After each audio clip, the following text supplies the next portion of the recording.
లేకపోతే not network adapter నాకు APT update అయ్యేదే కాదు. ఓకేనా? సో, ఆల్రెడీ నేనిచ్చాను గాబట్టి, అది నా ఇంటర్నెట్‌తో కమ్యూనికేట్ అయితే అవుతుంది. ఫైన్. ఇప్పుడు మనం ఏం చేద్దాం? APT install, APT install IP route 2. So, ఇది ప్యాకేజ్ అన్నమాట. IP route package. So, IP related మనం ఐపీఏ కమాండ్స్ అన్ని చెక్ జేయొచ్చు.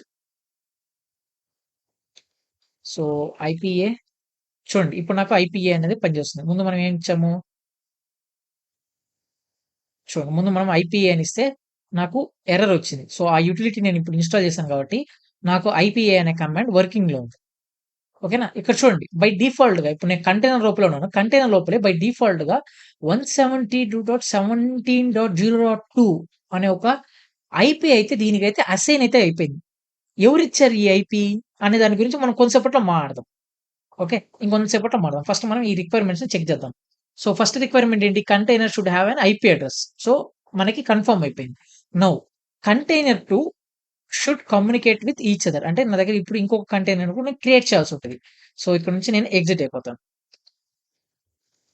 దెన్ డాకర్ పిఎస్ ఇప్పుడు నేను సేమ్ అదే కమాండ్‌తో ఇప్పుడు నేనేం చేస్తాను, ఉబుంటు ఇమేజే తీసుకొని నేను కంటైనర్ 2ని క్రియేట్ చేస్తాను.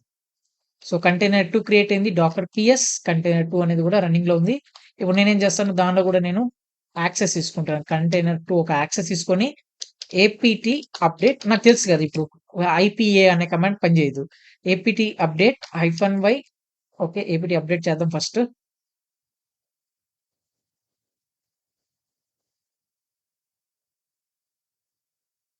ఇప్పుడు నేనేం చేస్తాను, APT install IP route 2. So, ROUTE. So, ES. So, నా పింగ్ ఐపీ అనే యుటిలిటీ అనేది ఇన్‌స్టాల్ అయితే అయిపోయింది. ఇప్పుడు నేను ఐపీఏ అని ఇస్తాను. అచ్చా! ఇక్కడ చూడండి. నా కంటైనర్ 1కి ఐపీ ఏముంది? ఇక్కడ మన డయాగ్రామ్ కూడా ఏసి పెట్టుకుందాం. ఓకేనా? అప్పుడే మనకి ఈజీగా ఉంటది. సో, ఇది నా కంటైనర్ 1, ఇది నా కంటైనర్ 2.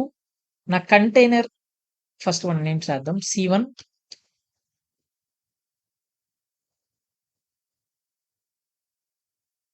ఇది నా C1, ఇది నా C2. డన్. ఇప్పుడు కంటైనర్ 2కి ఐపీ ఏముంది? 172.17.0.3 వచ్చింది.